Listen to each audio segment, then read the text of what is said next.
mi plática va enfocada a el papel que tiene NRF2 en la diabetes como tal, que sabemos que es un padecimiento que aqueja una gran cantidad de pacientes y sobre todo en México tenemos una alta incidencia, una alta prevalencia de este tipo de alteraciones y por ende sus complicaciones que nos llevan a unas morbilidades o comorbilidades bastante altas, bastante deleterias en el ser humano.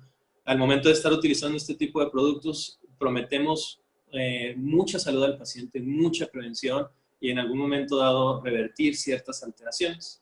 Para poder entender, les voy a dar un antecedente que a lo mejor ya se ha hablado mucho con mis otros colegas. Quiero reforzar un poquitito esta parte del tema, que es el estrés oxidativo. El estrés oxidativo es una situación que se ve en el día a día. Nuestra mera interacción con nuestro medio ambiente promete la generación de estrés oxidativo, promete la producción de unas sustancias que se llaman radicales libres. Los radicales libres normalmente son producidos por nuestro organismo por el propio metabolismo del cuerpo. Sin embargo, la interacción con nuestro medio ambiente nos propone una mayor cantidad de radicales libres y por ende un mayor estrés oxidativo. Al igual que como se ha mencionado de forma metafórica, el tener un metal, un hierro al exterior tirado, va a generar una oxidación. Eso pasa con nuestras células. Eso es por esta producción de radicales libres en exceso.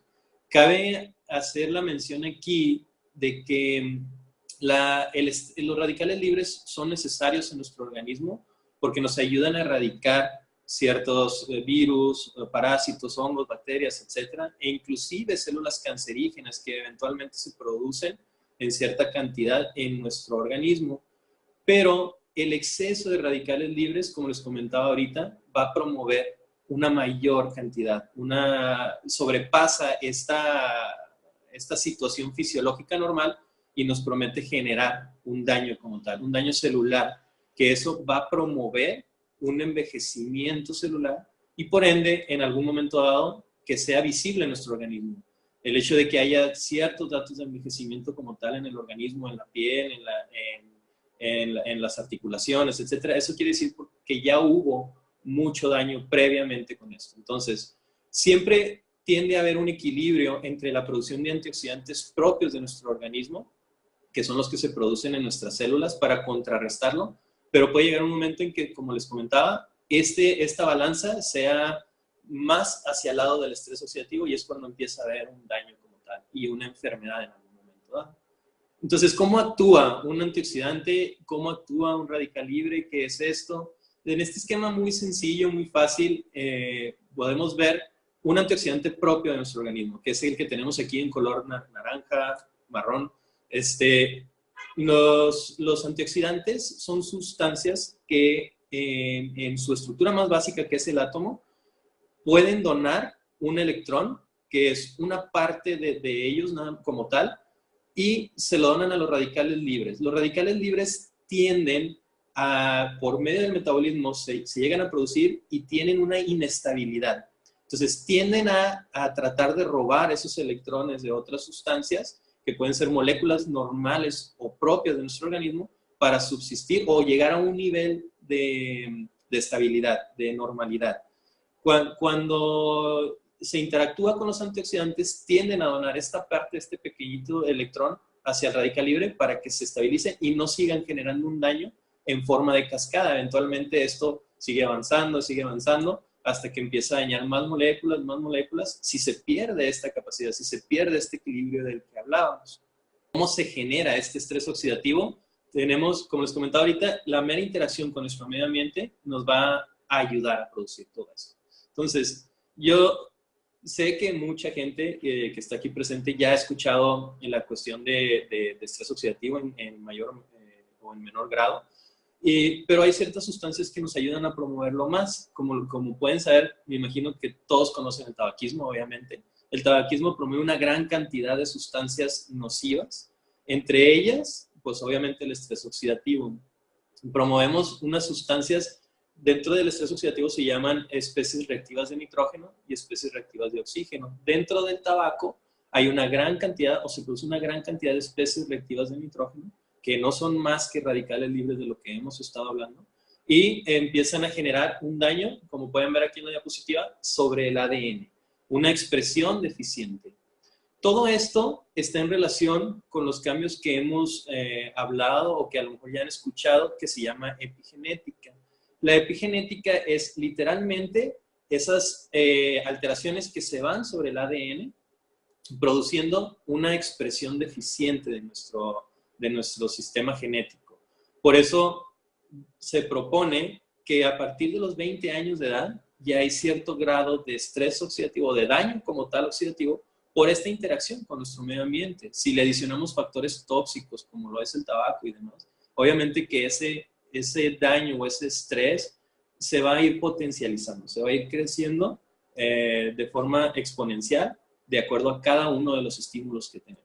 En esta diapositiva podemos ver la amplia gama de padecimientos que están relacionados con el estrés oxidativo, divididos de forma un tanto muy general por sistemas, órganos. Entonces, podemos ayudar en muchos aspectos, en muchas cuestiones, al inhibir este estrés oxidativo. Entonces, hay una gran aparición en ciertos casos, por ejemplo, hablando del sistema neurológico, vemos ciertas alteraciones tipo Alzheimer, ciertas alteraciones tipo Parkinson que están relacionados con un proceso de estrés oxidativo. Inclusive ha habido casos en cuestiones de esclerosis múltiple, que es un padecimiento de la médula espinal, a veces del sistema neurológico central en general.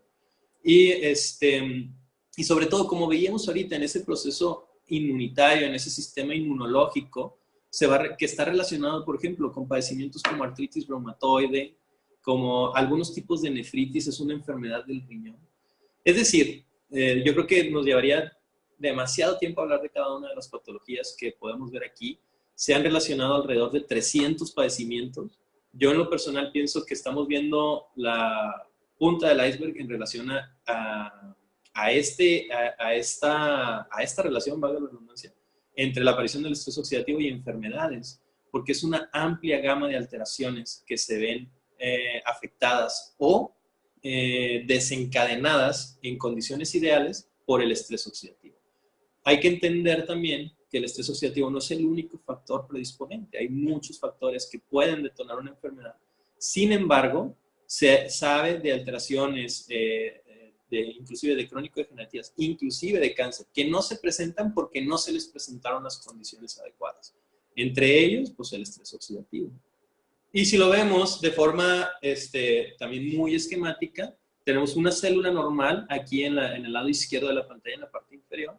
Esta célula es una célula sana, tal vez es una célula de un niño, de un adolescente, que eventualmente con toda esta cascada de eventos que se compara como una manzana que dejamos ahí al exterior de nuestra casa, si está siendo atacada por estos radicales libres, va a presentar un cierto grado de daño, un cierto deterioro.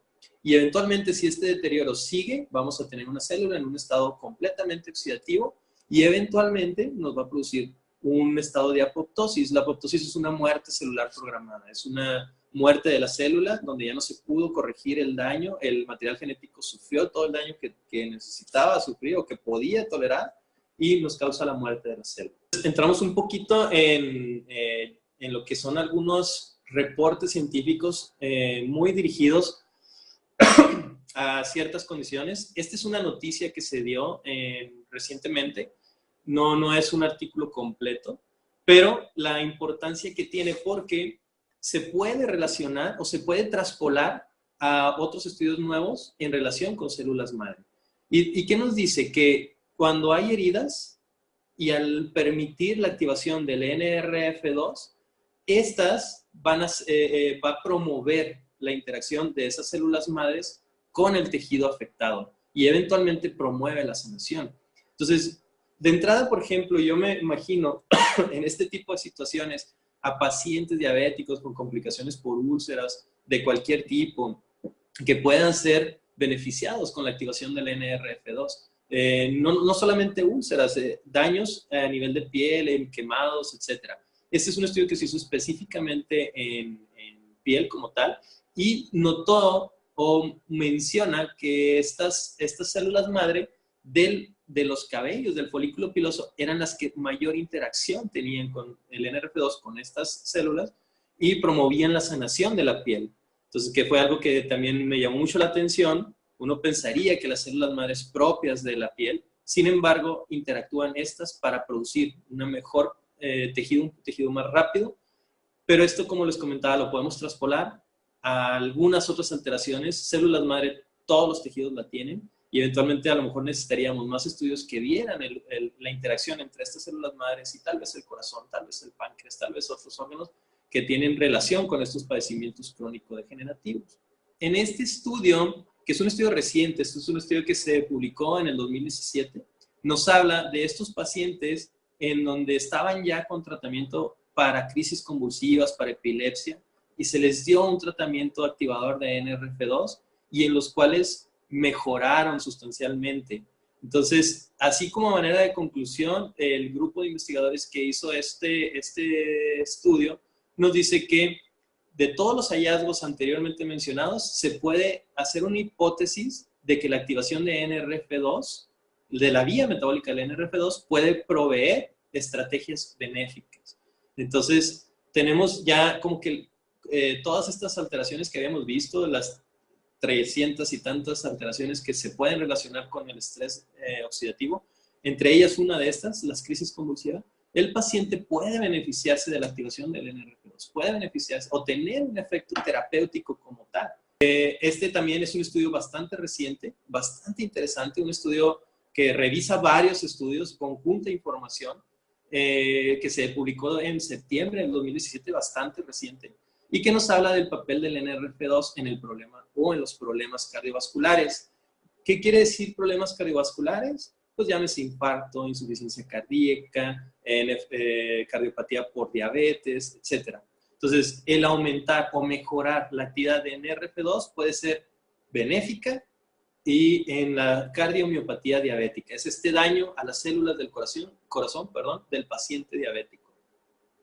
Va a mejorar la disfunción mitocondrial, como ya lo vimos en todas esas diapositivas previas.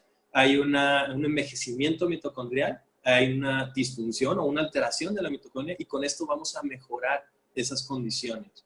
Y por último, reducir los efectos del corazón añoso, del corazón del paciente añoso. Hay alteraciones que no precisamente se dan por un daño crónico degenerativo en el paciente de la tercera edad, en donde empieza a haber una disfunción del corazón, un daño a las células del corazón, y esto, la activación de esta vía metabólica puede reducir los niveles o ese daño a largo plazo. Vamos a hablar de el papel propio del NRF2 en la diabetes mellitus. Hay que aclarar aquí que la investigación está bien amplia en cuanto al papel del NRF2 en este tipo de patología, pero vamos a mencionar unos artículos bastante interesantes, bastante relevantes, que les van a explicar mucho el panorama de este acercamiento. Primero que nada, este artículo que es un artículo del 2013, es una referencia relativamente reciente por un grupo de investigadores en China, en donde nos habla de que la administración por vía oral de inductores de NRF2 nos va a atenuar la diabetes. Esto se hizo en ratones de investigación, pero realmente se puede traspolar estos resultados al ser humano. Tiene mucha expectativa, la verdad es que promete muchísimo. Estos son parte del grupo de investigadores que nos habla de que los activadores de NRF2 se deberían de considerar como medicamentos antidiabéticos. No se hace así como tal porque nos falta muchísima investigación, pero en general los resultados son muy alentadores, son muy prometedores, así es que les voy a explicar un poquitito de esto. Entonces, esto es lo que nos mandan como conclusión muy general, que se me hace muy relevante. La activación de NRF2 antes del desarrollo de la enfermedad o durante los estadios iniciales de esta alteración, específicamente la nefropatía diabética, va a ser la clave de la intervención para prevenir daño inducido por este estrés oxidativo y la progresión a un padecimiento terminal o una nefropatía diabética como tal. Este grupo de investigadores nos mencionan unos datos bien interesantes con respecto al NRF2. Primero que nada lo definen como un factor de transcripción, que es básicamente una proteína que va a regular la respuesta al estrés oxidativo, tanto propio de nuestro organismo como lo que viene de fuera. Tiene una respuesta citoprotectora. ¿Esto qué significa? Que va a proteger a nuestras células contra esos estresores, y lo llaman como un orquestador maestro de la expresión de genes antioxidantes, que es una de las situaciones, como ya venimos hablando en toda esta plática, que principal generador de patologías o detonante de patologías. El uso del NRF2 en la nefropatía diabética, que es eventualmente lo que vamos a llamar en algún punto insuficiencia renal.